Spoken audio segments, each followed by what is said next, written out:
जय Hind. Class 12 physics का lecture number 3 होने वाला है, जिसमें हम लोग पढ़ने वाले हैं कूलॉम्स लॉ के बारे में, कूलॉम के नियम के बारे में। तो चलिए देखते हैं हमारा कूलॉम का नियम क्या कहता है। कूलॉम का नियम कहता है कि दो बिंदु आवेशों Q1 और Q2 के मध्य लगने वाला स्थिर वैद्युतिक बल उनके आवेशों के गुणनफल के समानुपाती होता है और उनके बीच की दूरी r के वर्ग के व्युत्क्रमानुपाती होता है। इस बल की दिशा आवेशों को मिलाने वाली दिशा के अनुदिश होती है।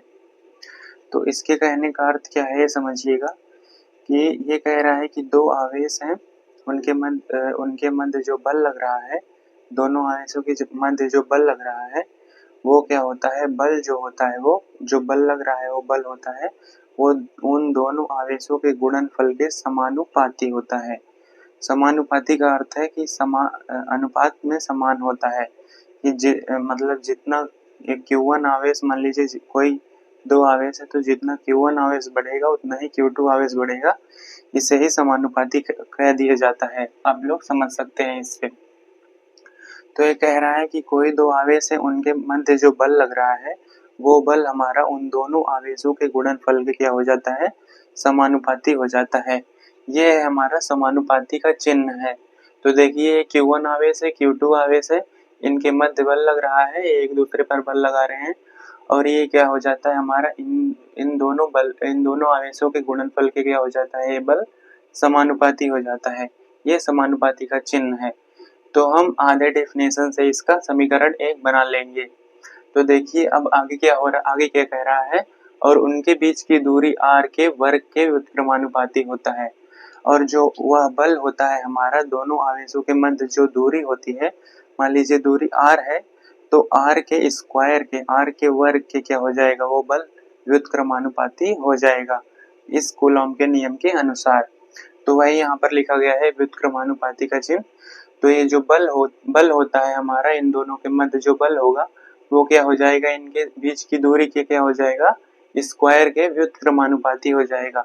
जब भी व्युत्क्रमानुपाती की बात आएगी तो हम लोग क्या करेंगे, इसको बटे में इसलिए लिखा गया है क्योंकि यहाँ पर अगर देखिए बल अगर बढ़ेगा तो हमारा ये r, इनके बीच की दूरी मतलब r स्क्वायर से घट जाएगी। अगर इनके बीच की दूरी r बढ़ रही है तो इनका बल क्या हो जाएगा, घट जाएगा। तो ये है हमारा व्युत्क्रमानुपाती होना। तो देखिए अब आगे क्या, समीकरण 1 बन गई और समीकरण 2 बन गया। इसके किससे बन गया है, हमारे परिभाषा से, कूलॉम के नियम से, जो ये कह रहा है उसी से। तो ये समीकरण 1 और समीकरण 2 को देखते हैं तो इनको सॉल्व करने पर हमारा क्या आ जाएगा, एक फार्मूला निकल कर आ जाएगा, एक सूत्र निकल कर आ जाएगा, जिससे हम लोग क्या करते हैं, पता लगा सकते हैं कि ये Q1 आवेश और Q2 आवेश के मध्य कितना बल लग रहा है, कितने न्यूटन का बल लग रहा है। न्यूटन जो होता है SI मात्रक में बल का क्या होता है, मात्रक होता है ये SI पद्धति में। तो देखिए हमारा क्या हो जाएगा, ये फॉर्मूला निकल कर आ जाएगा। अब देखिए इस फॉर्मूले में आप लोगों को इसको सॉल्व करेंगे तो इतना आ जाएगा। आप लोग सोच रहे होंगे कि ये के कहाँ से आया हमारा, तो के जो होता है कूलॉम कांस्टेंट है। जब भी समानुपाती या व्युत्क्रमानुपाती का चिन्ह हटता है समीकरण में, किसी भी समीकरण में या किसी भी इक्वेशन में, तो हमारा क्या हो जाता है, वहां पर एक कांस्टेंट आ जाता है कोई भी। तो एक कूलॉम के नियम के अनुसार हमारा एक कांस्टेंट आ जाएगा के, जिसको हम के नाम दे देंगे या दे देते हैं। तो के को हम कहते हैं कूलॉम कांस्टेंट, इसका हिंदी में कहते हैं कूलॉम का नियतांक। तो ये नियतांक की वैल्यू हमारी फिक्स रहती है, पहले से निर्धारित रहती है। तो निर्धारित है कि इसकी वैल्यू क्या होती है, 9 गुणे 10 की घात 9। अगर आप जनरल फॉर्म में इसको लेंगे फार्मूले को, तो ये के की वैल्यू, के कूलॉम के नियतांक की वैल्यू जो हमारी क्या रहती है, 9 गुणे 10 की घात 9 न्यूटन मीटर स्क्वायर प्रति कूलॉम स्क्वायर। तो आप लोग इसको जरूर से जरूर याद कर लीजिएगा, क्योंकि बिना इसके याद करे आप लोग इस सूत्र से संबंधित जो सवाल दिए जाएंगे, जो न्यूमेरिकल्स दिए जाएंगे, वो आप लोग सॉल्व नहीं कर सकते हैं, लगा ही नहीं पाएंगे इसके बिना। तो निर्वात में देखिए, अब यहाँ पर देखिए क्या दिया गया है कि निर्वात में अगर मान लीजिए दो आवेश Q1 और Q2 दो आवेश हैं और इनके मध्य की दूरी क्या है, इनके बीच की दूरी r है। तो क्या हो जाएंगे ये निर्वात में अगर रखे गए हैं, जहाँ पर वैक्यूम है, जहाँ पर किसी निर्वात का मतलब किसी भी प्रकार का कोई माध्यम नहीं है, हवा नहीं है, तो ये निर्वात है। निर्वात भी एक प्रकार का माध्यम ही होता है जहाँ पर कोई किसी भी प्रकार की हवा नहीं होती। तो देखिए यहाँ पर क्या होता है कि जो ये बल होता है, जो हमारा ये बल है, तो क्या इसका विस्तार करेंगे। अगर निर्वात में दो बिंदु दे रखे हैं, दो बिंदु आवेश, उनके मध्य की दूरी r है, अगर उनके मध्य कितना बल लग रहा है इसको हमको निकालना है निर्वात में, तो इस फॉर्मूले का यूज लेते हैं, इसका प्रयोग करते हैं। तो देखिए यहाँ पर क्या है, कूलॉम के नियतांक की जगह हम लोग क्या लिख देते हैं, 1/4 पाई 4 पाई एप्सिलॉन नॉट। अब देखिए ये कहाँ से आया 4 पाई एप्सिलॉन नॉट, तो ये हम लोग आगे पढ़ेंगे कि ये बहुत लंबा कैलकुलेशन हो जाता है बेसिकली, तो ये हम लोग पढ़ेंगे। इसमें क्या गॉस के नियम से, एक गॉस का नियम होता है, वो विद्युत क्षेत्र में हम लोग पढ़ेंगे कि गॉस के नियम से और क्या होता, और जो हमारा गॉस के नियम से और विद्युत क्षेत्र से जो निकल कर आता है, उन दोनों के समीकरणों को सॉल्व करने से निकल कर आता है ये 4 pi epsilon not, 1/4 pi epsilon not. ये हमारा k का वैल्यू हो जाता है कूलॉम्स कांस्टेंट के, कूलॉम के नियतांक का। तो निर्वात में अगर दो बिंदु आवेशों के मध्य बल की गणना करनी हो, हमको बल को निकालना हो, तो क्या हम लोग करते हैं कि ये सूत्र का यूज लेते हैं। तो देखिए यहाँ पर एप्सिलॉन नॉट क्या है, जहाँ भी आपको किसी भी सवाल में एप्सिलॉन नॉट आ जाए, मतलब निर्वात अगर दिया है तो एप्सिलॉन नॉट, अगर आपको सूत्र में एप्सिलॉन नॉट दिया है तो वहाँ पर समझ जाइए कि निर्वात की बात कर रहा है। यहाँ पर इसका ये एप्सिलॉन नॉट का मतलब होता है निर्वात की विद्युतशीलता, कि मतलब निर्वात में विद्युत क्षेत्र को नियंत्रित करता है, एप्सिलॉन नॉट से इसको दर्शाते हैं। निर्वात में हमारा विद्युत क्षेत्र कितने की गति से कितना गति कर रहा है उसको नियंत्रित करता है। तो देखिए एप्सिलॉन नॉट की वैल्यू क्या होती है, एप्सिलॉन नॉट की वैल्यू जरूरी है याद करना, ये भी हमारा जब निर्वात में न्यूमेरिकल्स में मदद करता है।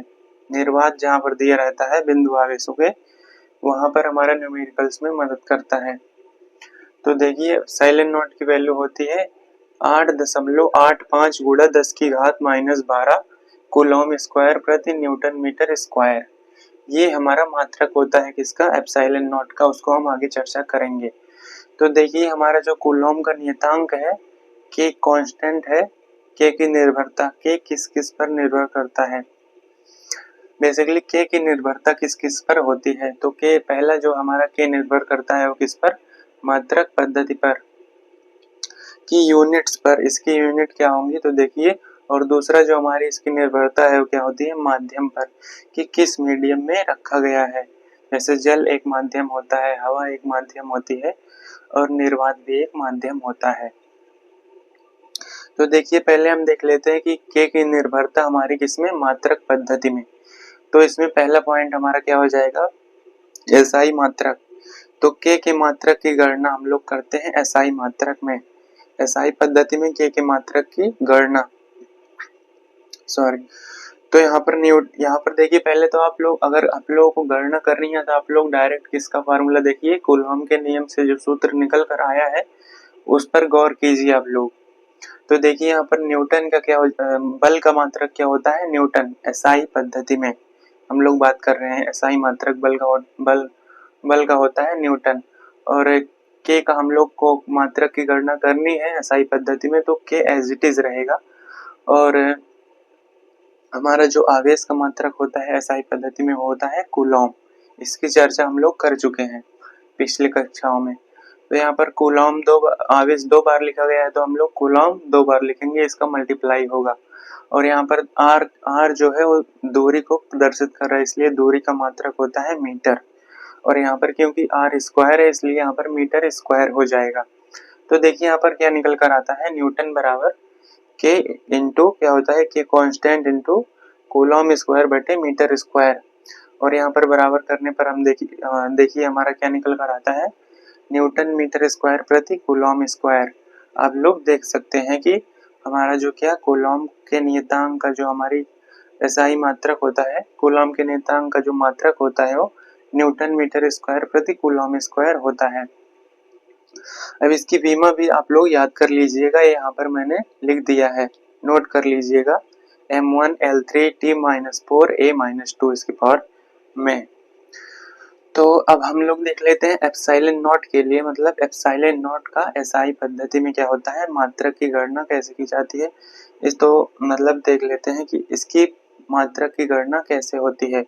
तो ये जो होता है हमारा एप्सिलॉन नॉट, इसकी मात्रक, इसका मात्रक जो होता है एसआई मात्रक, ये जस्ट इसी का उल्टा होता है जो हमारा के जो हमने कूलॉम के नियतांक का जो मात्रक होता है एप्सिलॉन नॉट, ये उल्टा होता है किसके, मतलब जो एप्सिलॉन नॉट का मात्रक होता है एसआई मात्रक, वो किसके उल्टा होता है, ये के नियतांक के मात्रक के। तो देखिए यहाँ पर इसका मात्रक क्या हो जाएगा, कूलॉम प्रति न्यूटन मीटर स्क्वायर। यहाँ पर क्या था, यहाँ पर जो हमारा के का मात्रक क्या था, एसआई मात्रक क्या था, न्यूटन मीटर स्क्वायर प्रति कूलॉम स्क्वायर, और एप्सिलॉन नॉट का क्या हो जाएगा, कूलॉम प्रति न्यूटन मीटर स्क्वायर। शायद आई थिंक यहाँ पर कुछ डाउट है हमको, आप लोग एक बार देख लीजिएगा, क्योंकि नहीं सही है। एप्सिलॉन नॉट का मात्रक क्या हो जाएगा, कूलॉम प्रति न्यूटन मीटर स्क्वायर। ये इसका उल्टा नहीं होता है, ये यही होता है। यहाँ पर कूलॉम एक बार ही रहेगा, इसका स्क्वायर नहीं रहेगा। तो इसकी विमा आप लोग याद कर लीजिएगा, क्योंकि हमारा ऑब्जेक्टिव्स में पूछ लिया जाता है 1 नंबर वाले क्वेश्चन में एग्जाम में। तो देखिए आगे चलते हैं, हमारा दूसरा पॉइंट क्या है, के की निर्भरता पर मात्रक पद्धति पर। हमारा दूसरा पॉइंट है सीजीएस में, मतलब सीजीएस में इसका मात्रक की गणना हम कैसे करेंगे, जो हमारा कूलॉम के नियतांक की मात्रक की गणना। ये आप लोगों का ज्यादा इंपॉर्टेंट हो जाता है एग्जाम के पॉइंट ऑफ व्यू से, ये उतना नहीं है फिर भी पूछ सकता है। तो देखिए यहाँ पर के की वैल्यू 1 है, के की वैल्यू जो हमारी 1 होती है, कूलॉम के नियतांक की वैल्यू 1 क्यों होती है, इसका कारण जान लीजिए पहले आप लोग। तो इसका कारण है कि जो हमारा आवेश का मात्रक होता है किसमें, सीजीएस पद्धति में, वो स्थैत कूलॉम होता है। तो स्थैत कूलॉम हम लोग यहाँ पर इस प्रकार से लिखते हैं इसमें कि हम लोग को अन्य मात्रक या अन्य स्थिरांक की अन्य स्थिरांक की, अन्य नियतांक की जरूरत ही नहीं पड़ती। तो यहाँ पर हम लोग के की वैल्यू को 1 ले लेते हैं, 1 लेकर चलते हैं। तो देखिए यहाँ पर फार्मूले से हम लोग लगाएंगे इसको। फार्मूला हमारा क्या है, निर्वात के लिए, इसका विस्तार से लिखेंगे तो निर्वात के लिए ये है, फार्मूला आप लोगों को पता है। और इसका जो हम मात्रक निकाले हैं Q1 Q2 upon R square, इसका मात्रक क्या हो जाएगा, न्यूटन मीटर स्क्वायर प्रति कूलॉम स्क्वायर। ये हमारा क्या होता है, के मात्रक की गणना हम लोग किए हैं। तो के की वैल्यू के एज इट इज लिख देंगे, फिर उसका मात्रक क्या है, न्यूटन मीटर स्क्वायर प्रति कूलॉम स्क्वायर। यहाँ पर उसके मात्रक की गणना अभी किए हैं। तो के का मान क्या हो जाएगा विस्तार में, तो 1/4 pi epsilon not. Epsilon not जहाँ भी आए आप लोग समझिएगा कि निर्वात की बात हो रही। तो देखिए यहाँ पर न्यूटन, अब देखिए इसको विस्तार में सॉल्व करने के लिए क्या करेंगे कि के बराबर क्या हो जाएगा, यहाँ पर के की वैल्यू क्या हो जाएगी, हम लोग ये पुट करेंगे, के की वैल्यू 9 × 10⁹। अब यहाँ पर ये फार्मूला भी लिखकर हम लोग इसको सॉल्व कर सकते थे डायरेक्ट। यहाँ पर ये जो ये है, ये लिखने की उतना जरूरत नहीं थी यहाँ पर, लेकिन थोड़ा awkward लगता कि यहाँ पर k = k ही लिख देते हैं, उसके बाद उसका मात्रक। तो ये ठीक है, आप लोग इसको नोट करते चलिएगा। तो देखिए यहाँ पर इसकी वैल्यू क्या हो जाएगी, k की वैल्यू पुट करेंगे तो 9 × 10⁹, और यहाँ पर हो जाएगा न्यूटन मीटर स्क्वायर प्रति कूलॉम स्क्वायर। तो ये हमारा क्या है, इसका मात्रक है, एसआई मात्रक है। तो देखिए 1 न्यूटन जो हमारा होता है वो सीजीएस पद्धति में कितना होता है, न्यूटन का मात्रक जो होता है वो सीजीएस पद्धति में, सीजीएस का मतलब होता है सेंटीमीटर ग्राम पर और सेकंड। सेंटीमीटर क्या है, सेंटीमीटर ग्राम और सेकंड। तो देखिए सीजीएस पद्धति में जो हमारा बल का मात्रक होता है वो होता है डाइन। तो हम लोग 1 न्यूटन बराबर जो होता है सीजीएस पद्धति में 10⁵ डाइन होता है, और 1 मीटर बराबर होता है हमारा सीजीएस पद्धति में 10⁵2 सेंटीमीटर, और हमारा जो 1 कूलॉम होता है वो 3 × 10⁹ एक कूलॉम में कितना होता है, 3 × 10⁻⁹ स्थैत कूलॉम होता है। ये हमारा सीजीएस पद्धति में होता है। आप लोग इसको याद कर लीजिएगा, इसको जरूर से लर्न कर लीजिएगा। ऐसे आप लोग इसको लिख सकते हैं। तो यहाँ पर देखिए, यहाँ पर इसकी वैल्यू पुट कर दिए हैं। अब यहाँ पर जो ये हमारा है, ये SI मात्रक है पूरा टोटल। तो इसके स्थान पर हम लोग क्या करेंगे, ये हमारा सीजीएस मात्रक जो इसके बराबर 1 न्यूटन के बराबर इतना डाइन, 1 मीटर के बराबर इतना सेंटीमीटर, तो 1 कूलम के बराबर इतना स्थैत कूलम, ये सब वैल्यू हम लोग पुट कर देंगे। तो ये हमारा क्या हो जाएगा, ये सब आपस में कैंसिल हो जाएगा। तो देखिए डाइन सेंटीमीटर स्क्वायर, क्योंकि यहाँ पर सेंटीमीटर स्क्वायर इसलिए क्योंकि मीटर स्क्वायर था, तो यहाँ पर इसको हम लोग 2 बार गुणा करेंगे तो 10⁴ आ जाता, तो यहाँ पर सेंटीमीटर स्क्वायर हो जाता। डाइन सेंटीमीटर स्क्वायर प्रति स्थैत कूलम। स्थैत कूलम, क्योंकि कूलम यहाँ पर देखिए कूलम स्क्वायर, ये भी सारा कैंसिल हो गया। तो यहाँ पर डाइन सेंटीमीटर स्क्वायर प्रति कूलम स्क्वायर हमारा क्या आ गया, सीजीएस पद्धति में के की मात्रक की गणना, जो हमारा के का मात्रक आ गया क्या, कूलम के नियतांक का क्या आ गया, डाइन सेंटीमीटर स्क्वायर प्रति स्थैत कूलम। तो आगे चलते हैं, हमारा ये तो पूरा हो गया, के की निर्भरता मात्रक पद्धति पे हमारा कंप्लीट हो गया। अब हम लोग इसको देख लेते हैं कि के की निर्भरता माध्यम में, के माध्यम में कैसे डिपेंड करता है, के जो हमारा माध्यम पर कैसे निर्भर करता है। तो उसको देख लेते हैं के की माध्यम पर निर्भरता क्या होती है, के माध्यम पर कैसे डिपेंड करता है। तो निर्वात में देखिए, निर्वात के लिए हम लोग क्या जो हमारा नियतांक है, जो कूलम का नियतांक क्या यूज में लेते हैं निर्वात के लिए, यहाँ पर एप्सिलॉन नॉट के बराबर 1/4 एप्सिलॉन नॉट, जो हमारा एप्सिलॉन नॉट होता है वो निर्वात की विद्युतशीलता होती है। तो निर्वात में जो हमारा विद्युत क्षेत्र की तीव्रता कह सकते हैं, निर्वात की विद्युतशीलता। तो निर्वात में हम लोग कूलम के नियतांक की, कूलम्स कांस्टेंट की वैल्यू ये होती है, और माध्यम में जो हमारा कूलम के नियतांक की वैल्यू होती है के बराबर 1/4 पाई एप्सिलॉन m।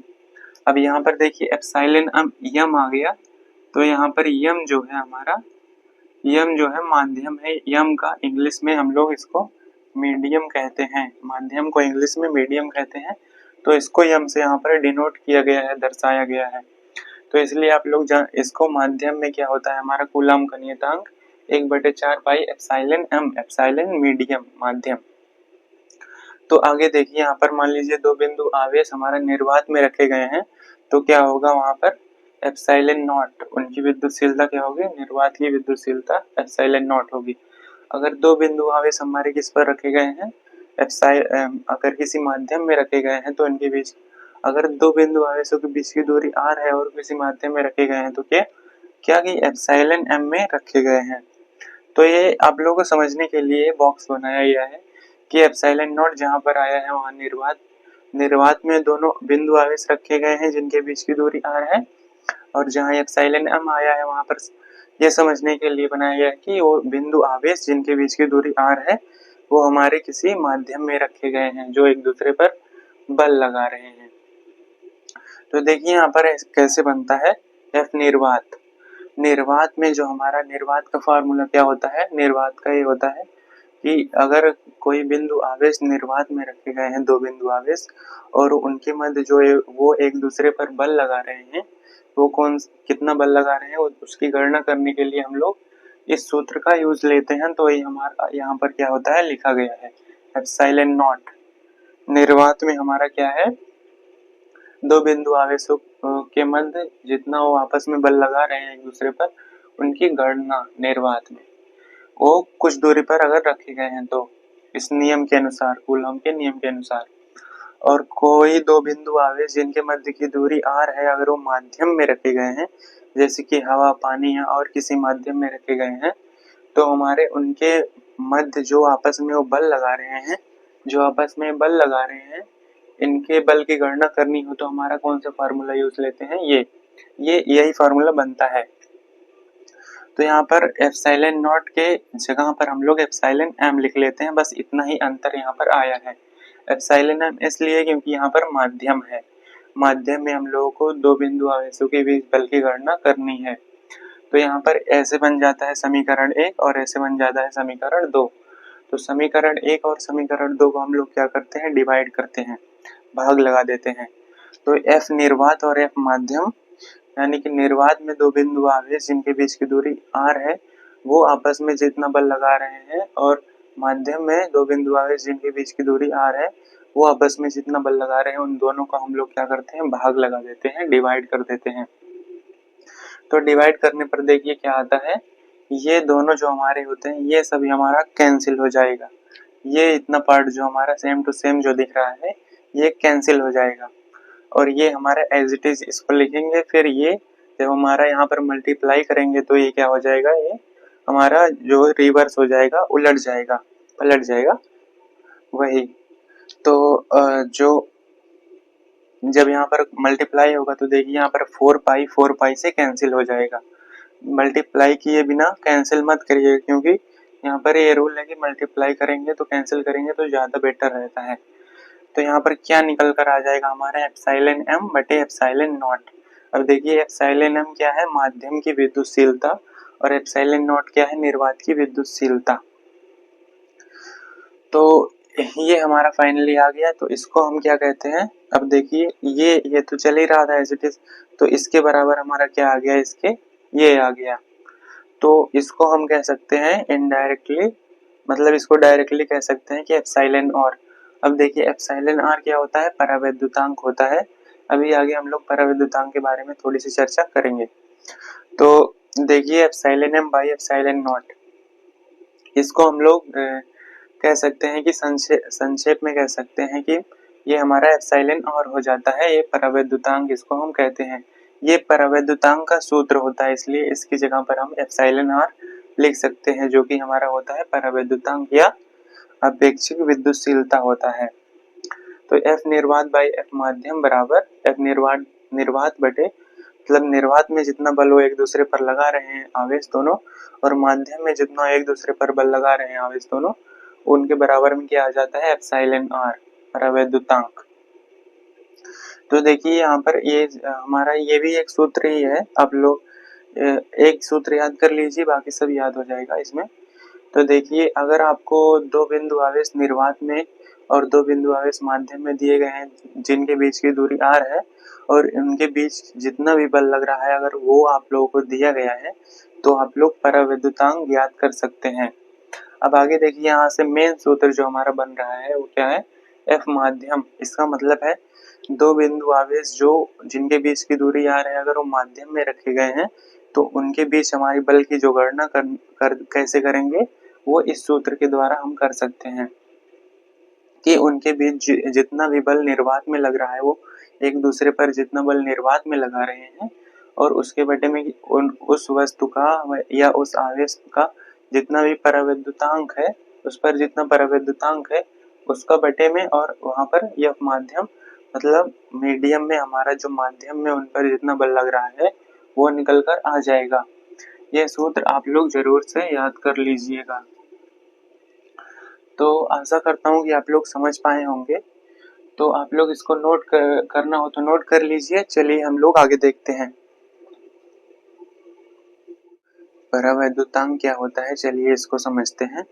परावैद्युतांक, जिसे इसका हम और नाम क्या लेते हैं कि अपेक्षिक विद्युतशीलता, जिसे इंग्लिश में कहते हैं परमिटिविटी, परावैद्युतांक।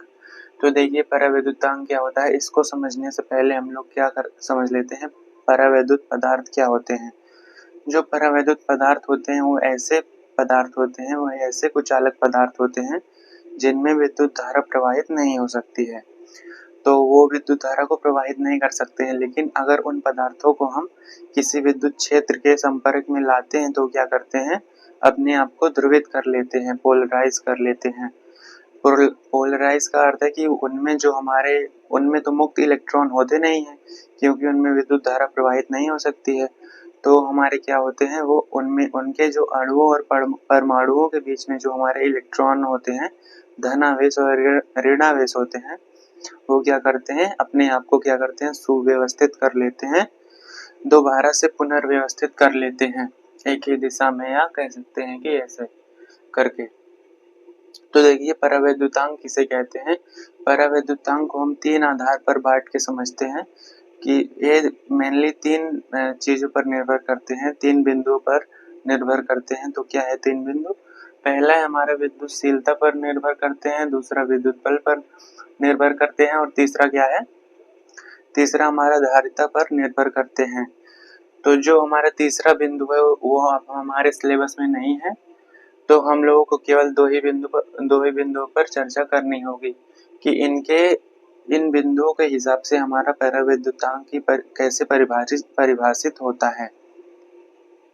तो देखिए परावैद्युतांक किसके आधार पर? विद्युतशीलता के आधार पर इनकी परिभाषा क्या बनेगी?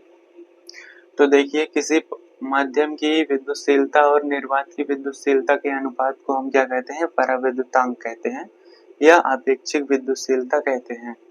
तो देखिए इनमें जो हमारा है परावैद्युतांक में अभी हमने जो फार्मूला पढ़ा है, जो डेरिवेशन पढ़ा है, उन्हीं के आधार पर इनके क्या करते हैं, इनके जो हमारा डेफिनेशन बनता है, इन्हीं सूत्रों के आधार पर, इन सूत्रों से ही डेफिनेशन बनता है, इनकी परिभाषा बनती है। तो देखिए क्या है, किसी माध्यम की विद्युतशीलता और निर्वात की विद्युतशीलता के अनुपात को हम लोग क्या कहते हैं? परावैद्युतांक कह देते हैं। तो यही है। अब देखिए यहाँ पर परावैद्युतांक जो होता है एप्सिलॉन आर से इसे प्रदर्शित किया जाता है। तो एप्सिलॉन आर जो हमारा होता है परावैद्युतांक जिसे हम कहते हैं, वो मात्रकहीन और विमाहीन राशि होती है। इसका अर्थ है कि इसका कोई मात्रक नहीं होता, ना ही इसकी कोई विमा होती है। तो देखिए इसके आगे क्या है, एप्सिलॉन आर जो कि निर्वात में कितना होता है? 1 होता है। परावैद्युतांक का मान हमारा जो सबसे न्यूनतम होता है वो कहाँ पर होता है? निर्वात में होता है, जो कि उसका मान क्या होता है? 1 होता है। और परावैद्युतांक का मान एप्सिलॉन आर का मान सबसे अधिकतम कहाँ होता है? सबसे ज्यादा कहाँ होता है? वो किसी धातु में होता है। वो कितना होता है? अनंत होता है, इसकी कोई सीमा नहीं होती है। और जो हमारा जल का परावैद्युतांक क्या होता है? वो क्या होता है? हमारा जल का परावैद्युतांक वो 80 होता है, 80 होता है। तो देखिए यहाँ पर ब्रैकेट में क्या लिखा गया है, एप्सिलॉन आर का अर्थ क्या है? इसको परावैद्युतांक एप्सिलॉन आर से दर्शाया जाता है। और एप्सिलॉन एम क्या है? माध्यम की विद्युतशीलता। एप्सिलॉन नॉट क्या है? निर्वात की विद्युतशीलता। तो ये सब हो गया। तो हमारा आप देखते हैं कि विद्युत बल के आधार पर हमारा क्या परावैद्युतांक को कैसे परिभाषित किया जाता है, इसका डेफिनेशन क्या बनता है। तो इसके सूत्र से ही बनता है। 2 बिंदु आवेश होते हैं हमारे, जो 2 बिंदु आवेश हैं, कोई भी मान लीजिए, ये एक बिंदु आवेश है, ये एक बिंदु आवेश है, इनके बीच में कुछ दूरी है। तो अगर ये हमारे 2 बिंदु आवेश निर्वात में रखे हैं और यही सेम बिंदु आवेश हमारे क्या है? किसी माध्यम में रखे हैं, तो इन दोनों बिंदु आवेशों को जो निर्वात में रखा है और जो माध्यम में रखा है यही सेम, इनके हम लोग क्या करेंगे? डिवाइड लगाएंगे, तो क्या आ जाएगा? परावैद्युतांक आ जाता है। तो देखिए इनकी परिभाषा इन्हीं से बनती है। क्या बनती है? 2 आवेशों के मध्य निर्वात में लगने वाला बल और एवं उन्हीं सेम आवेशों के मध्य जो निर्वात में रखे हुए हैं, अगर वो आवेश किसी माध्यम में रख दिए जाएं तो उन्हीं आवेशों के मध्य हमारा क्या है? माध्यम में लगने वाला बल के अनुपात को क्या कहते हैं? परावैद्युतांक या आपेक्षिक विद्युतशीलता कहते हैं। तो देखिए एप्सिलॉन आर जो कि परावैद्युतांक को प्रदर्शित करता है, उसके बराबर क्या होता है? एफ निर्वात। इसका मतलब है 2 बिंदुओं के बीच में निर्वात में कितना बल लग रहा है और 2 बिंदु आवेशों के मध्य हमारा माध्यम में कितना बल लग रहा है, उनके अनुपात को हम क्या कहते हैं? परावैद्युतांक कह देते हैं। तो यही सूत्र हमारा अभी कूलॉम के नियम का जो नियतांक है, उसमें जब हम लोग सूत्र की गणना कर रहे थे, तो हमारे डेरिवेशन में निकल कर आया था और ये भी वहां पर निकल कर आया था, जिसको हम लोग संक्षेप में क्या लिखे थे? एप्सिलॉन आर लिखे थे। तो देखिए आगे क्या है, अगर हम लोगों को बल की दिशा की गणना करनी हो, मान लीजिए कूलॉम का नियम है, अगर वहां पर हम लोगों को बल की दिशा की गणना करनी हो तो हम क्या करेंगे कि बल की दिशा ज्ञात करनी हो कि बल किस दिशा में है, तो हम लोग क्या करेंगे, कैसे ज्ञात करेंगे उसको समझिए। अगर हम लोगों को बल की दिशा को ज्ञात करना है तो पहले हम लोगों को 2 बिंदु पता होने चाहिए जरूर से जरूर। पहला बिंदु क्या है? तो महत्वपूर्ण है, इसको हमने आप लोगों को बताया भी है पिछले लेक्चर में। आप लोगों ने आशा करता हूँ कि आप लोग लेक्चर देखे होंगे, नहीं देखे हैं तो देख लीजिए। तो हमारा क्या है? प्लस प्लस जो समान आवेश होता है वो प्रतिकर्षण करता है, एक दूसरे को प्रतिकर्षित करता है, दूर ढकेलता है। जैसे समान लोग क्या करते हैं, एक दूसरे को दूर ढकेलते हैं। और जो विपरीत प्रकृति के आवेश होते हैं, जो विपरीत प्रकृति के हमारे जैसे प्लस और माइनस या माइनस और प्लस, वो क्या करते हैं, आकर्षित करते हैं, एक दूसरे को पास खींचते हैं। तो ये आप लोगों को पता होना चाहिए, और इसको विस्तार में पढ़ना हो तो आप लोग पिछले लेक्चर में पढ़ सकते हैं। तो देखिए दूसरा पॉइंट क्या है, F12।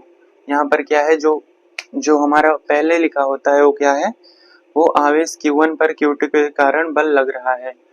जो हमारा पहले लिखा होता है उस पर बल लग रहा है, और जो हमारा दूसरा लिखा होता है क्या है, वो बल लगा रहा है। वैसे यहाँ पर देखिए जो हमारा F21 लिखा है उसका अर्थ क्या है, उसका मतलब क्या है कि 2 पर बल लग रहा है, और किसके द्वारा लग रहा है, 2 पर बल लगा रहा है। आवेश 1 आवेश 2 पर बल लगा रहा है, यहाँ पर क्या है, आवेश 2 आवेश 1 पर बल लगा रहा है।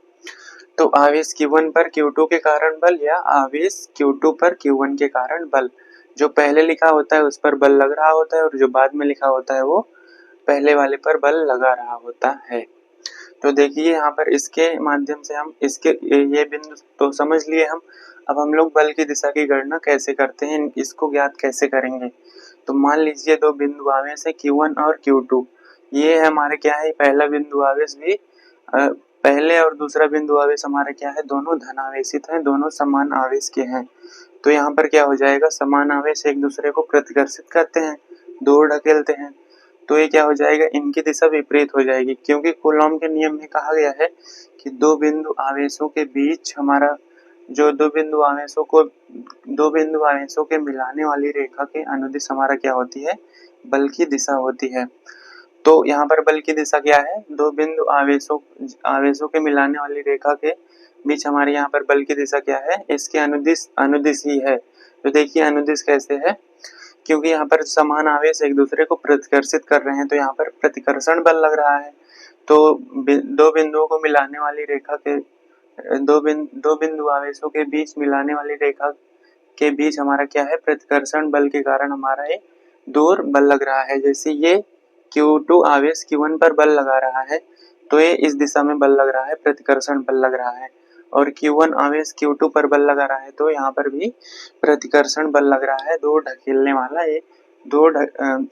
एक दूसरे को दूर प्रतिकर्षित कर रहे हैं, तो हमारा विपरीत दिशा में बल लगेगा दोनों के।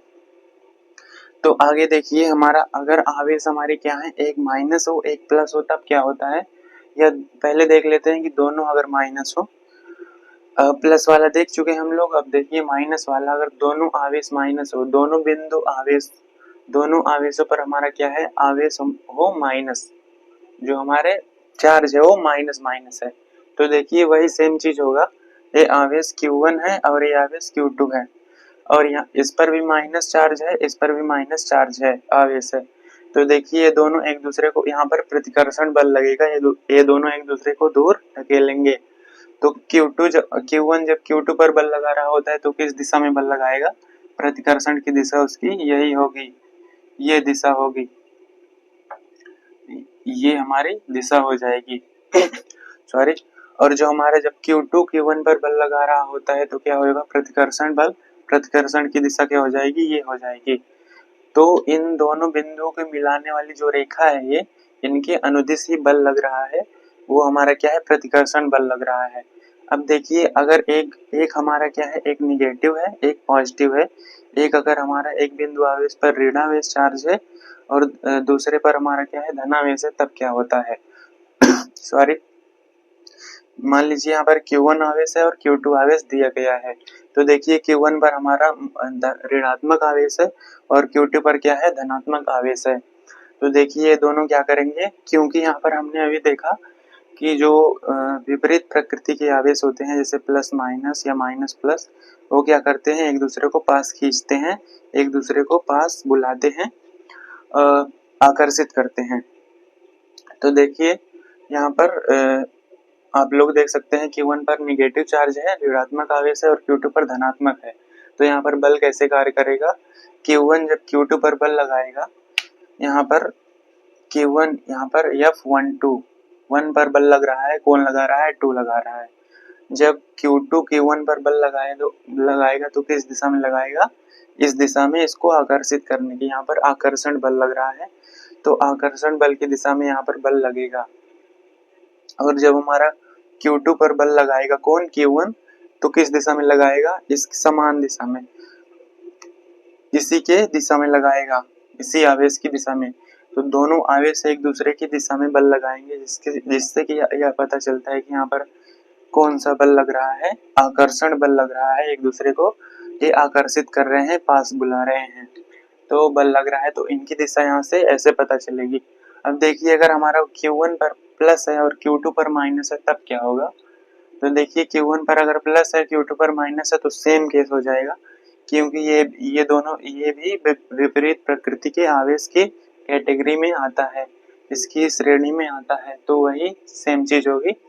यहाँ पर देखिए प्लस आवेश है, यहाँ पर धनात्मक आवेश है, यहाँ ऋणात्मक आवेश है Q1 पर। जब Q1 पर बल लगेगा कौन लगाएगा, Q2 लगाएगा, Q1 पर बल लग रहा है, Q2 लगा रहा है, तो किस दिशा में लगाएगा, अपनी दिशा में बल लगाएगा, अपनी ओर आकर्षित करने की दिशा में। तो देखिए अपनी तरफ बल लगा रहा है, जब Q1 पर Q2 बल लगा रहा है तो अपनी तरफ, अपनी ओर आकर्षित करने की दिशा में। वैसे ही जब Q2 Q1 पर बल लगाएगा तो किस दिशा में लगाएगा, अपनी तरफ, ताकि वो उसको क्या कर सके, आकर्षित कर सके, क्योंकि यहाँ पर विपरीत प्रकृति के आवेश के कारण, यहाँ पर आकर्षण बल के कारण हमारा क्या हो जाएगा, दोनों अपने ही दिशा में एक दूसरे पर बल लगाएंगे ताकि ये आकर्षित कर सकें। तो चलिए इससे रिलेटेड एक क्वेश्चन देख लेते हैं, इससे जुड़ा हुआ, इससे संबंधित एक क्वेश्चन क्या हो सकता है, यदि दो आवेशों के मध्य निर्वात के स्थान पर कोई और माध्यम हो तब हमारा बल क्या होगा, बल बढ़ेगा, समान रहेगा, घटेगा, कि इनमें से कोई नहीं, कोई ऑप्शन इनमें से सही नहीं है। तो देखिए यदि दो आवेश हैं हमारे, मान लीजिए दो आवेश हैं, इसी से समझ लेते हैं। तो दो आवेश मान लीजिए Q1 है और हमारा Q2 है, दो आवेश Q1 है और Q2 है, ये हमारे निर्वात में रखे हुए हैं। क्वेश्चन जो बोल रहा है ये कहाँ पर रखे हुए हैं, निर्वात में रखे हुए हैं। तो ये निर्वात में रखे हुए हैं और इन्हीं दो बिंदु आवेशों को अगर हम माध्यम में लाकर रख देते हैं, किसी भी माध्यम में, चाहे वो हवा हो, पानी हो या इत्यादि कोई और माध्यम हो, तो उस माध्यम में रख देते हैं तो क्या हमारा होगा, क्या उनके बीच, इनके मध्य जो बल लग रहा है, इन आवेशों के मध्य जो बल लग रहा है, क्या वो परिवर्तित होगा, क्या बढ़ेगा, समान रहेगा या घटेगा। तो इसको कैसे हम लोग, इसका उत्तर क्या है, इसका उत्तर है कि ये हमारा क्या होगा, घटेगा। क्यों घटेगा, देखिए इसको हम लोग समझते हैं कि क्यों घटेगा, क्योंकि हमने एक सूत्र पढ़ा था, अभी देखिए हमारा सूत्र क्या है, सूत्र तो यही है, इसका पक्षांतर करेंगे तो क्या आएगा, वहां जब हम कूलॉम के नियम में जब जो कूलॉम के नियतांक के प्रयोग से हम लोग सूत्र निकाल रहे थे, तो क्या सूत्र निकला था, देखिए F माध्यम क्या है, माध्यम बराबर क्या हो जाएगा, हमारा क्या होता है, F निर्वात, मतलब निर्वात में कितना बल लग रहा है, और क्या है आगे, बटे अपॉन क्या है, एप्सिलॉन आर। एप्सिलॉन आर है हमारा विद्युत परावैद्युतांक है। तो देखिए इस सूत्र से हमारा कैसे इसका उत्तर आएगा, तो सबसे न्यूनतम, सबसे कम हमारा परावैद्युतांक क्या होता है, सबसे कम परावैद्युतांक निर्वात का होता है, जो कि होता है 1। तो देखिए एक होता है, तो हम क्या करेंगे, हम क्या कर रहे हैं क्वेश्चन में, निर्वात से उठाकर, दो बिंदु आवेशों को निर्वात से उठाकर क्या कर रहे हैं, माध्यम में लेकर आ रहे हैं।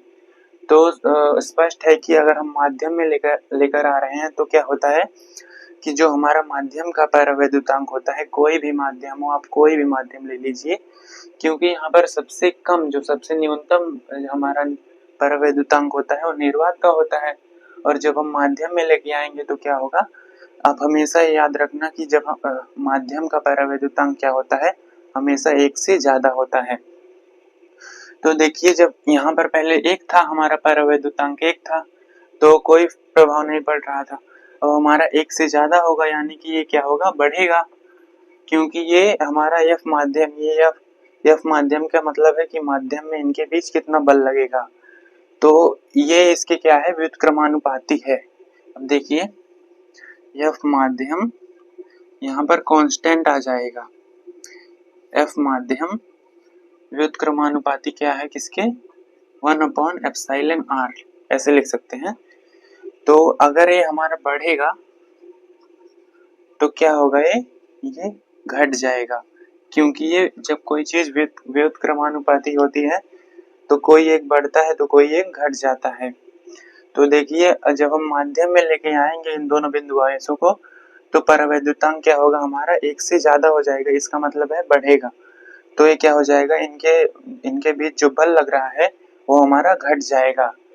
तो इसी कारण से हम कह सकते हैं कि जब हम क्या करते हैं, आवेशों को निर्वात से किसी माध्यम में लेके आते हैं तो क्या होता है, इनके बीच जो बल होता है वो घटता है, घटेगा। आशा करता हूँ कि आप लोग समझ गए होंगे, तो आप लोग इसको नोट कर लीजिए। चलिए चलते हैं हम लोग अपने अगले पॉइंट पर। कूलॉम बल का सदिश निरूपण, vector form of Coulomb's law. तो चलिए इसको समझ लेते हैं। कूलॉम बल का सदिश निरूपण, कूलॉम बल को हम लोग सदिश में निरूपित कैसे करते हैं, ये आप लोगों के एग्जाम में 2-3 नंबर में इसका डेरिवेशन आ सकता है। तो देखिए आता भी है। और कूलॉम बल का सदिश निरूपण कैसे करते हैं, इसको स्टेप बाय स्टेप हम लोग समझते हैं। तो कूलॉम का नियम क्या कहता है कि दो आवेश वहां पर होते थे और दोनों के बीच में हम दोनों कुछ निश्चित दूरी पर रखे होते थे। जैसे कि दो आवेश है Q1 Q2 वो r दूरी पर रखे होते थे। तो यहाँ पर वही हम मानेंगे, हम लोग कूलॉम के नियम के अनुसार चलेंगे कि माना दो आवेश Q1 और Q2 है जो कि क्या है, एक दूसरे से r दूरी पर रखे हुए हैं। तो Q1 और Q2 निश्चित दूरी पर r दूरी पर रखे हुए हैं। तो चलिए इस फिगर में देख लेते हैं, इसके अनुसार ही हम लोग इसको समझेंगे। तो देखिए यहाँ पर मान लेते हैं हमारा क्या है, Q1 आवेश है, Q1 आवेश, और ये क्या है, Q2 आवेश। तो देखिए अब हम लोग क्या करेंगे आगे, Q1 और Q2 का स्थिति सदिश ज्ञात करेंगे। स्थिति सदिश किसे कहते हैं, तो स्थिति सदिश इंग्लिश में कहते हैं पोजीशन वेक्टर। तो इसकी स्थिति सदिश क्या होगा, Q1 का स्थिति सदिश किसके सापेक्ष हम लोग ज्ञात करेंगे, मूल बिंदु के सापेक्ष हम लोग स्थिति सदिश ज्ञात करेंगे। तो देखिए स्थिति सदिश हम लोगों को बताता है कि उस आवेश की उसकी हमारा स्थिति क्या है वहां पर, इसकी स्थिति हम लोगों को ये बताएगा, इसकी स्थिति क्या है, इस समय इसका पोजीशन क्या है, कहाँ पर ये स्थित है। तो इसकी स्थिति हम लोग निरूपित करने के लिए क्या करते हैं, दर्शाने के लिए इसका स्थिति सदिश ज्ञात करते हैं। तो सबसे पहले हम लोग इसमें करेंगे कि मूल बिंदु से एक रेखा खींचेंगे जो हमारे आवेश Q1 तक जाएगी। तो देखिए यहाँ पर ये हो गया, और ये क्या है, मूल बिंदु के सापेक्ष, या इसको छोड़ दीजिए, ये हमारा Q1 का स्थिति सदिश हो जाएगा जिसको हम क्या नाम देते हैं, R1 वेक्टर, R1 सदिश।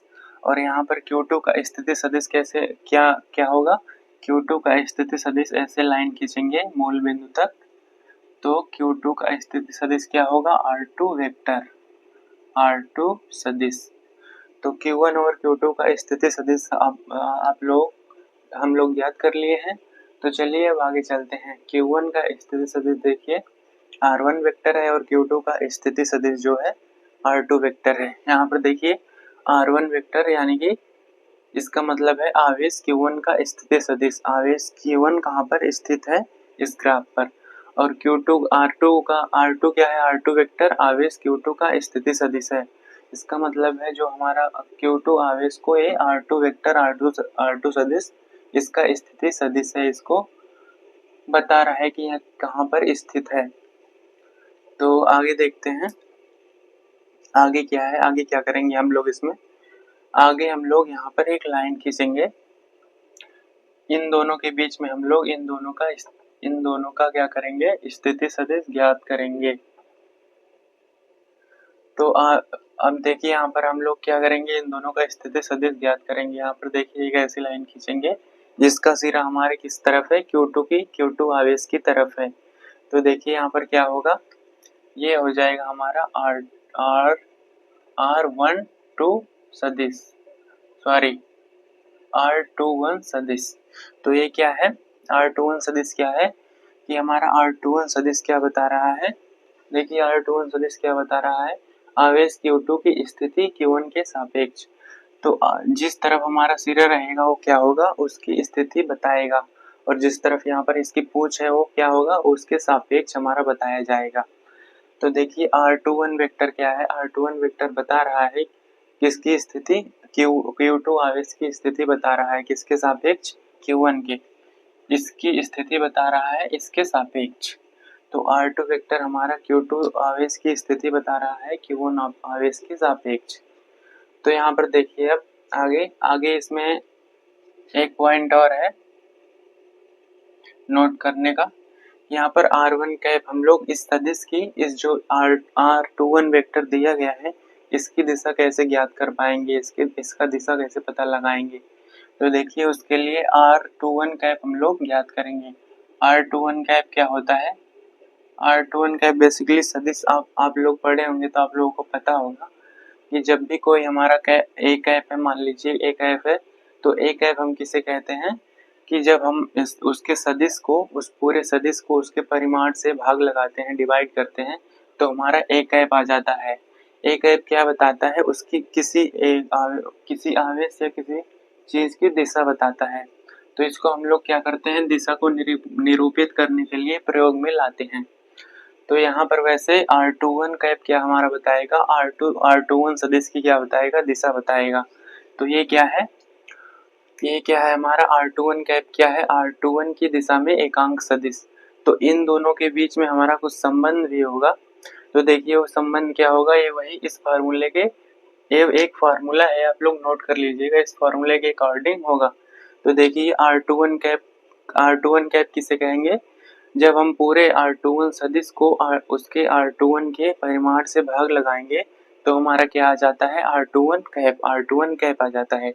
इसको हम R21 कैप पढ़ते हैं, इसके ऊपर जो टोपी नुमा लगा होता है इसलिए R21 कैप। तो R21 कैप बताता है हमारा, क्या बताता है, दिशा बताता है। तो देखिए R21 सदिश की दिशा में एकांक सदिश। तो R21 सदिश की दिशा में क्या है, एकांक सदिश है।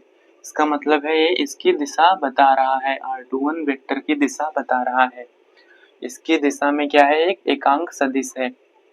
तो आगे देखते हैं, आगे हम लोग एक नए बिंदु देखिए, एक लाइन इस तरफ भी खींचेंगे क्योंकि यहाँ दो बिंदु हैं। तो एक नए सदिश को निकालते हैं। तो देखिए क्या है, अब हम क्या निकालेंगे, हमने ये तो देख लिया, क्या देख लिया हमने आवेश Q2 की स्थिति तो देख ली, आवेश Q2 की स्थिति हमने देख ली किसके सापेक्ष, Q1 के सापेक्ष। अब हम देखेंगे, क्या देखेंगे, अब हम आवेश Q1 की स्थिति किसके सापेक्ष, Q2 आवेश के सापेक्ष। तो चलिए देखते हैं। अब इसमें क्या होगा, जब हमारा सिरा इस तरफ होगा Q1 की तरफ, तो क्या होगा आप समझिएगा कि Q1 की स्थिति बता रहा है किसके सापेक्ष, जिसकी तरफ पूंछ है यानी कि Q2 के सापेक्ष। तो देखिए इसको कैसे लिखेंगे, R12 वेक्टर जिसके सापेक्ष बता रहा होता है उसको बाद में लिखते हैं, और जिसकी स्थिति बताई जा रही होती है उसको हम लोग पहले लिख देते हैं। तो स्थिति किसकी बताई जा रही है, Q1 आवेश की, और किसके सापेक्ष बताई जा रही है, Q2 आवेश की। तो देखिए इसको R12 वेक्टर, R12 सदिश। तो यहाँ पर R12 सदिश की अब हम लोग दिशा कैसे ज्ञात करेंगे, जिस प्रकार से हम लोगों ने इसके एकांक सदिश को लिखा था, वैसे ही इसमें भी इसके एकांक सदिश को हम लोग लिखेंगे, इसको समझेंगे। तो देखिए इसका एकांक सदिश क्या होगा, R12 कैप, R12 कैप हो जाएगा। R12 कैप क्या है, R12 सदिश की दिशा में, R12 वेक्टर की दिशा में हमारा क्या है, ये हमारा क्या है, एकांक सदिश है। एकांक सदिश क्या कर रहा है, R12 वेक्टर की दिशा को बताएगा, R12 वेक्टर की दिशा को बता रहा है। तो देखिए R12 क्या है, R12 कैप क्या है, R12 सदिश की दिशा में एकांक सदिश है, और R12 सदिश आवेश Q1 की स्थिति Q2 के सापेक्ष। तो जैसे इन दोनों में हम लोगों ने संबंध देखा, वैसे ही इन दोनों में संबंध भी होगा। किस सूत्र के अनुसार? ये आप लोग सदिश पढ़ेंगे तो या पढ़े होंगे तो इस सूत्र के बारे में आप लोगों को पता होगा। इसके बारे में आप लोगों को पता होगा, नहीं पता तो देख लीजिए। तो इस सूत्र के अनुसार इन दोनों में क्या संबंध हो जाएगा? अगर हम R12 कैप को किस प्रकार परिभाषित करेंगे? R12 कैप जब आता है तब आता है जब क्या होता है, R12 सदिश को, जो R12 सदिश होता है उसको हम लोग किससे भाग लगा देते हैं? उसके परिमाण से, R12 के परिमाण से। तो देखिए इसी प्रकार इनमें हमारा संबंध आ जाता है। अब देखिए बल हम लोग देखते हैं किसके सापेक्ष। जैसे ये दोनों आवेश हैं Q1 और Q2, ये दोनों एक दूसरे पर जब बल लगाएंगे तो उनकी दिशा क्या होगी, उनकी स्थिति क्या होगी, उनको देखते हैं। तो पहली बात तो ये दोनों समान आवेश हैं, पॉजिटिव है, तो क्या करेंगे, ये दोनों एक दूसरे को यहाँ पर क्या लगेगा, प्रतिकर्षण बल लगेगा। तो देखिए जब हमारे यहाँ पर प्रतिकर्षण बल लगेगा तो देखिए ये क्या करेंगे, एक दूसरे को इस दिशा में, विपरीत दिशा में एक दूसरे से दूर ढकेलेंगे, इसको आपस में एक दूसरे के मध्य क्या करेंगे, आपस में दूर बल लगाएंगे। तो देखिए क्या हो जाएगा, Q2 पर बल लग रहा है किसके सापेक्ष, Q1 के सापेक्ष। तो Q2 पर बल लग रहा है Q1 के सापेक्ष। हे भगवान, तो राजद है।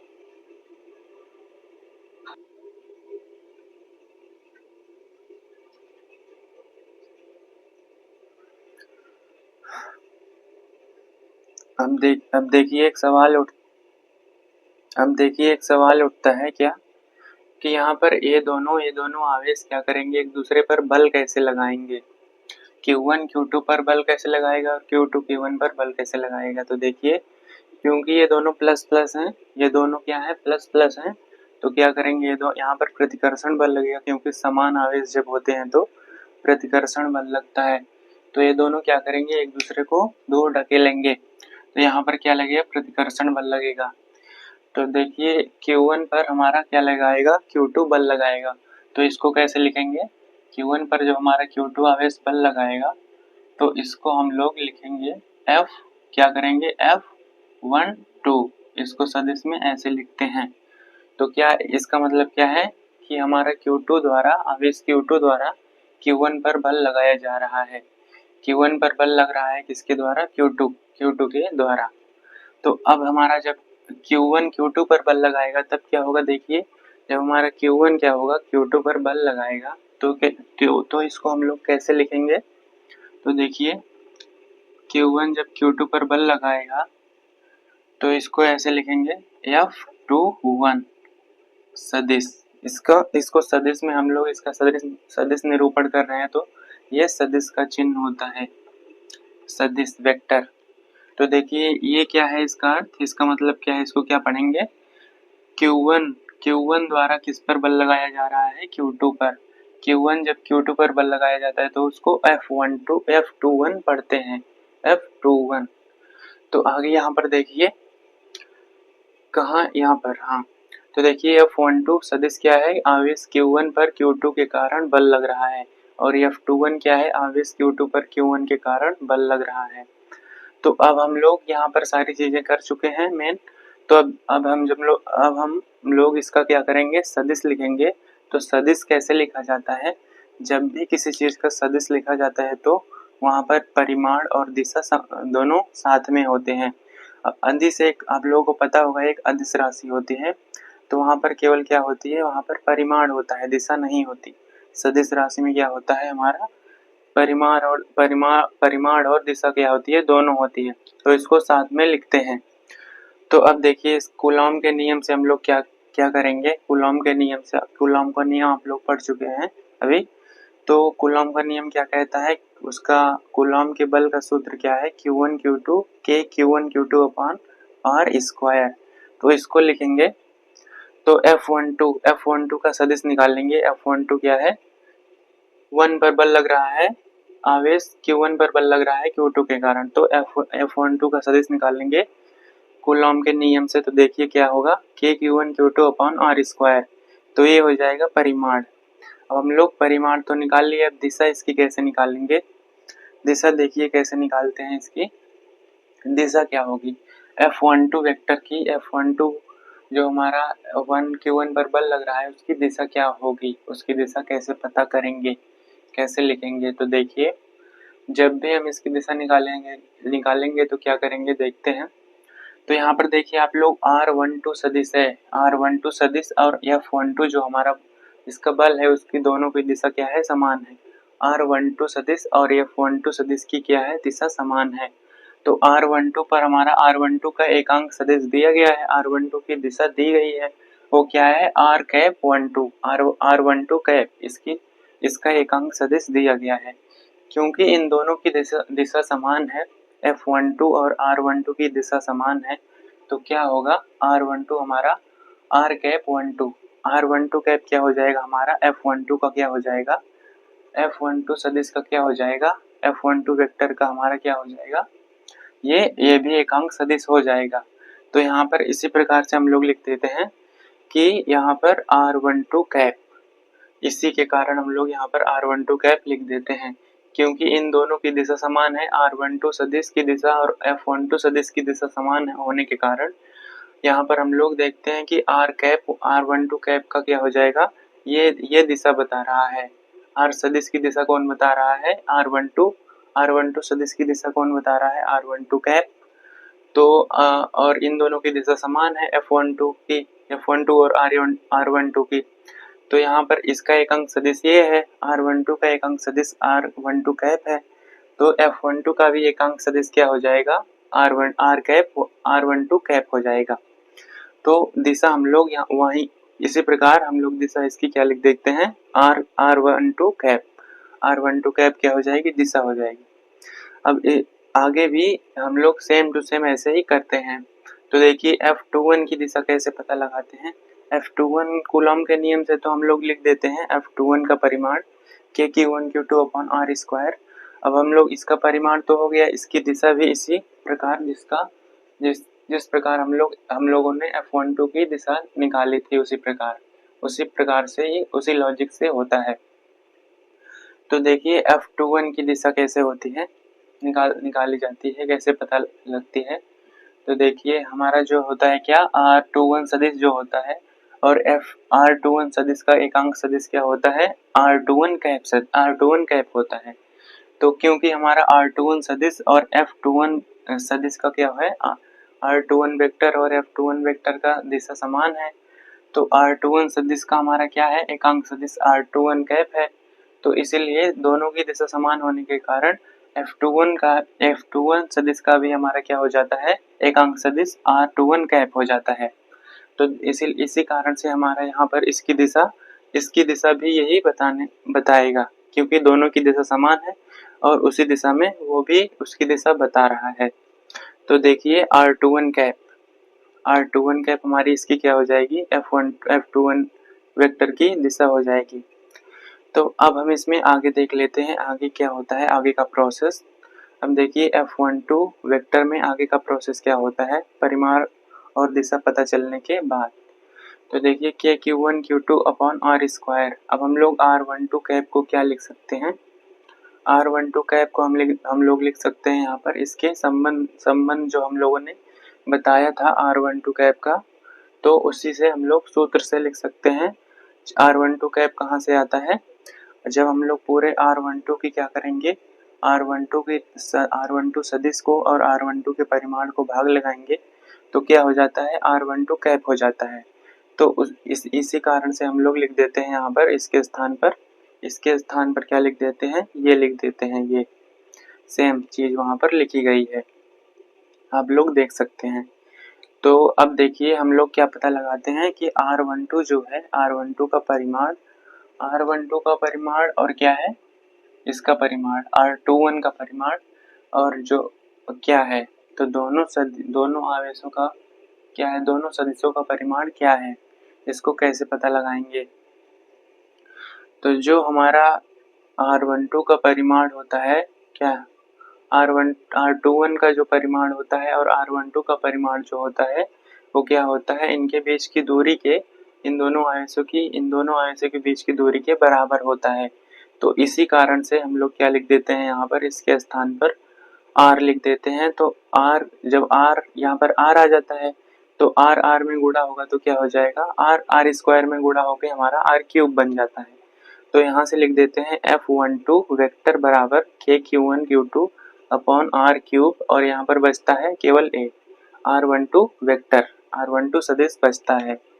तो आगे देखिए उसी प्रकार से F21 वेक्टर में आगे का प्रोसेस होता है KQ1 Q2 upon R square. यहाँ पर R21 कैप को क्या लिखते हैं, R21 कैप को हमारा इसी संबंध के अनुसार लिख देते हैं। R21 कैप के स्थान पर ये क्या है, R21 सदिश और R21 वेक्टर, और इसके भाग में क्या लगा देते हैं, R21 का परिमाण, R21 सदिश का परिमाण। तो देखिए क्योंकि यहाँ पर R21 और R12 किसके बराबर है, इन दोनों के बीच की दूरी के बराबर है। तो यहाँ पर इसके स्थान पर क्या लिख देते हैं, R लिख देते हैं। तो R स्क्वायर से R का गुणा होगा तो R क्यूब हो जाता है। तो F21 वेक्टर बराबर क्या हो जाएगा, KQ1 Q2 upon R cube, R21 vector यहाँ पर बचता है। तो यहाँ पर इसको समीकरण 1 और समीकरण 2 नाम दे देते हैं। तो देखिए यहाँ पर आगे क्या लिखेंगे, समीकरण 1 और 2 से हम लोग कह सकते हैं कि कूलॉम बल है। ये समीकरण 1 और 2 कूलॉम बल है। तो देखिए समीकरण 1 और समीकरण 2 से कह सकते हैं कि यही हमारा क्या है, यही इनका क्या है, सदिश निरूपण हो जाता है। लेकिन हम लोग आगे देखेंगे, अभी आगे क्या है, अब हम लोग क्या करेंगे, अब देखिए क्या करते हैं। तो R12 सदिश और R21 सदिश हमारा क्या है, ये हमारा R12 जो सदिश है ये R21 सदिश के ऋणात्मक के बराबर है। इससे क्या निष्कर्ष निकलेगा, अभी आगे देखिए क्यों बराबर है। देखिए R21 जो सदिश है वो R12 के ऋणात्मक के बराबर है, क्योंकि इनकी दिशा क्या है, विपरीत है, और इनका परिमाण हमारा समान है। अब जैसे कोई दो वस्तु है, दोनों विपरीत दिशा में चल रहे हैं और दोनों क्या कर रहे हैं, समान रफ्तार से चल रहे हैं, 2 किलोमीटर प्रति घंटा, 2 किलोमीटर प्रति घंटा। तो क्या होंगे, ये दोनों बराबर तो होंगे लेकिन इनकी दिशा क्या है, विपरीत है। दिशा क्या, माइनस जो है दिशा को दर्शा रहा है। तो उसी प्रकार ये इनकी दिशा क्या है, विपरीत है। तो आगे देखिए ये इन दोनों का परिमाण समान है किंतु दिशा विपरीत है, यही दर्शा रहा है। अब हम देखेंगे समीकरण 1 से। समीकरण 1 कहाँ पर है, समीकरण 1 हमारा है ये। अब देखिए समीकरण 1 में क्या पुट करेंगे, वैल्यू पुट करेंगे F12 वेक्टर बराबर KQ1 Q2 upon R cube है ही, और यहाँ पर हम लोग क्या करेंगे, यहाँ पर इसके स्थान पर R12 वेक्टर के स्थान पर R21 वेक्टर पुट कर देंगे, क्योंकि यहाँ पर ये दोनों बराबर हैं इसके चिन्ह के साथ, ऋणात्मक चिन्ह के साथ। तो देखिए आगे क्या होता है, F12 वेक्टर हमारा बराबर हो जाएगा, माइनस आगे चला आएगा पूरा, और ये KQ1 Q2 upon R cube R21 vector. तो आगे देखिए क्या होगा, समीकरण 2 से हमारा क्या हो जाएगा, जो ये पूरा है, ये पूरा पार्ट माइनस को छोड़कर, क्योंकि ये दिशा बता रहा है, दोनों का परिमाण तो समान है किंतु दिशा विपरीत है। तो देखिए यहाँ पर क्या होगा, यहाँ पर जो हमारा है ये हमारा किसके बराबर है, समीकरण 2 के। ये पूरा आप लोग देख सकते हैं, ये पूरा समीकरण 2 के बराबर है, KQ1 Q2 upon R cube R21 vector के। तो इससे हम लोग क्या लिख सकते हैं, समीकरण 2 से लिख सकते हैं F12 वेक्टर बराबर हो जाएगा माइनस के F21 वेक्टर के। तो इससे क्या सिद्ध होता है, देखिए दोनों आवेश एक दूसरे पर एक समान परिमाण का बल लगा रहे हैं, किंतु क्या है, इन दोनों बलों की दिशा विपरीत है। तो दोनों आवेश जो है, ये आवेश और ये आवेश बल तो लगा रहे हैं एक दूसरे पर समान रूप से बल तो लगा रहे हैं, किंतु इनकी क्या है, इनकी दिशा ये है और इसकी दिशा क्या है, ये है। इन दोनों की दिशा हमारी विपरीत है। तो हम कह सकते हैं कि कूलॉम बल न्यूटन के गति के तृतीय नियम की पालना करता है। तो जो हमारा कूलॉम बल का कूलॉम बल होता है वो न्यूटन के तृतीय नियम की पालना करता है, इससे कह सकते हैं, क्योंकि यहाँ पर दोनों बल तो समान लगा रहे हैं किंतु उनकी दिशा क्या है, विपरीत है। तो आप लोग यहाँ पर नोट कर सकते हैं इसको। पिछले लेक्चर में हमने आप लोगों को एक क्वेश्चन दिया था, बोला था कि आप लोग करके लाइएगा। आशा करता हूँ आप लोग किए होंगे। तो क्वेश्चन क्या था, वो क्वेश्चन सुनिए। तो उस क्वेश्चन का आज हम लोग आंसर करेंगे। तो क्वेश्चन था कि उसमें कहा गया था जब किसी वस्तु को आवेशित किया जाता है तो उनमें क्या होता है, उसका द्रव्यमान घटता है, बढ़ता है, घट या बढ़ सकता है, या इनमें से कोई नहीं। उनमें 4 ऑप्शंस दिए गए थे। तो देखिए इसका सही उत्तर हमारा घट या बढ़ सकता है। तो ऐसा क्यों होता है, इसका कारण जानिए। जब हम आप लोगों को हमने बताया है कि जब हम किसी वस्तु को आवेशित करते हैं तो उनमें क्या होता है, या तो हम उसको ऋणात्मक आवेशित करते हैं या धनात्मक आवेशित। जब ऋणात्मक आवेशित करते हैं तो इलेक्ट्रॉन जोड़ते हैं, और जब धनात्मक आवेशित करते हैं तो क्या होता है, इलेक्ट्रॉन निकलते हैं। तो जब हमारे इलेक्ट्रॉन उनमें जुड़ते हैं तो क्या होता है, एक इलेक्ट्रॉन के द्रव्यमान के बराबर उस हिसाब से जितने इलेक्ट्रॉन निकलते हैं हमारे, उतने की हमारे इसमें क्या होती है, उस वस्तु में कमी आ जाती है, उस वस्तु में वृद्धि आ जाती है, अगर उसमें उतने इलेक्ट्रॉन जुड़ते हैं तो एक इलेक्ट्रॉन के द्रव्यमान के बराबर। तो एक इलेक्ट्रॉन का द्रव्यमान क्या होता है, 9.1 गुणे 10 की घात -31 kg। मान लीजिए ये वस्तु है, इसको हम लोग 5 इलेक्ट्रॉन दे दिए तो क्या हो गया, ये 5 गुणे 9.1 गुणे 10 की घात -31 किलोग्राम के बराबर इस पर द्रव्यमान बढ़ गया। तो इसका 9.1 इलेक्ट्रॉन के द्रव्यमान का 5 गुना द्रव्यमान हमारा क्या हो गया, इनमें वृद्धि हो गई। तो अगर मान लीजिए किसी वस्तु से इलेक्ट्रॉन निकाल रहे हैं, यानी कि उसको धनावेशित कर रहे हैं, तो उनमें क्या होगा, जितने इलेक्ट्रॉन निकालेंगे उतने का हमारा क्या होगा, उतने का हमारा द्रव्यमान में कमी आ जाएगी। तो इनका हमारा इलेक्ट्रॉन का द्रव्यमान क्या होता है, आप लोगों को बताया था मैंने, 9.1 गुणे 10 की घात -31 kg। तो जब हम किसी वस्तु से इलेक्ट्रॉन निकालते हैं, इलेक्ट्रॉन जोड़ते हैं उनमें, तो क्या होता है, वो जितने इलेक्ट्रॉन निकाले हैं उतने का इनमें गुणा करके हमारा उतने की हमारे द्रव्यमान में कमी या उतने की वृद्धि आ जाती है। आशा करता हूँ कि आप लोग ये लेक्चर समझ पाए होंगे। तो मिलते हैं अगले लेक्चर में। धन्यवाद।